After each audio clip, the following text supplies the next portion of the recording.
It's the end of qualifying day here in France, and Oisin joins me again, Oisin from Red RC.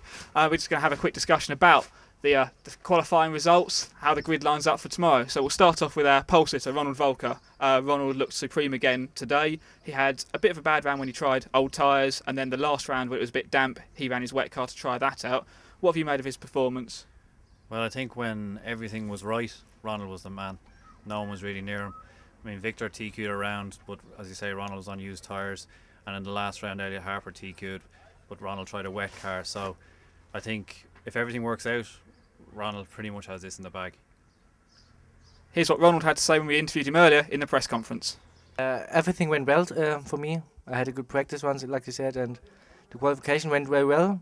We tested some different things in the one where I finished not so good, but I had 4 good runs, so I'm really pleased with it. Then moving on to second place, Elliot Harper. He had a TQ round, as you said, in the last round of qualifying. Consistent results more or less throughout the 2 days of qualifying, though, for him. Yeah, I think Elliot is probably the strongest of the rest, because it is definitely Ronald and the rest. And I think Elliot is probably the strongest. And Elliot summed it up pretty well when I asked him did he think it would be possible to overtake.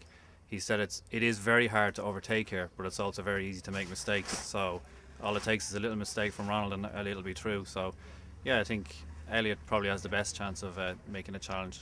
From what I've seen of Elliot this weekend, his driving's been nearly perfect. He's been able to hit his marks. His car's looked very consistent. He seems happy with the way his car's been set up.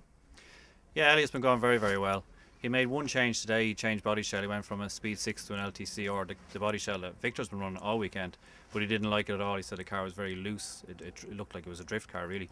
But when he went back then to the Speed 6, he struggled for one round.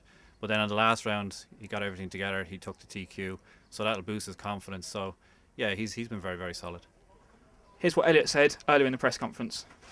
I don't know. I mean, every race is different. You know, we have to try, of course, but I'll try my best and see what we can do. But 100 is also fast, so I'm sure we'll have a good race. Third place on the grid, Victor Wilk. He took a TQ earlier today when Ronald tried old tyres. He's looked very fast as well, but perhaps a little bit inconsistent, do you think? Yeah, I don't think Victor's very comfortable here with the track. When he did TQ'd around, he said it was purely down to the fact that Ronald had used old tyres. So he's not super confident with the car, with himself. So he's an outside chance. But Victor he's a hard charger, so we can't rule him out totally. But I still think it's between. I think Ronald is the man, and I think the biggest challenge will come from Elliot. And then if things go wrong, then Victor. Here's what Victor said in the press conference. Yeah, I had some problem in the beginning with the setup of the car, but it was getting better and better, and I could go more close to Ronald, get the TQ run, but yeah, it was okay, but not quite there yet. And we've got defending champion Yul Groskamp starting 4th on the grid. Do you think Yul or someone else is going to be able to challenge the top 3 cars?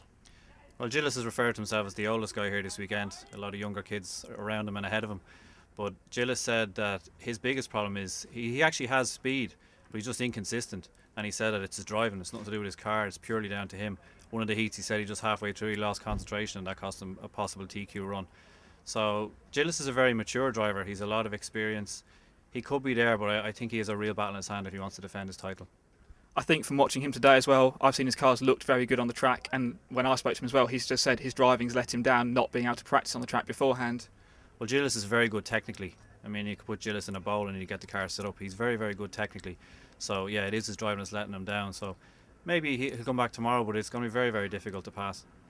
Talking about passing in the finals, obviously it's a very tight track. We can see all the hairpins, the tight chicanes. Do we think there's going to be many overtaking moves, or is it going to be down to pressuring the guy in front to make a mistake?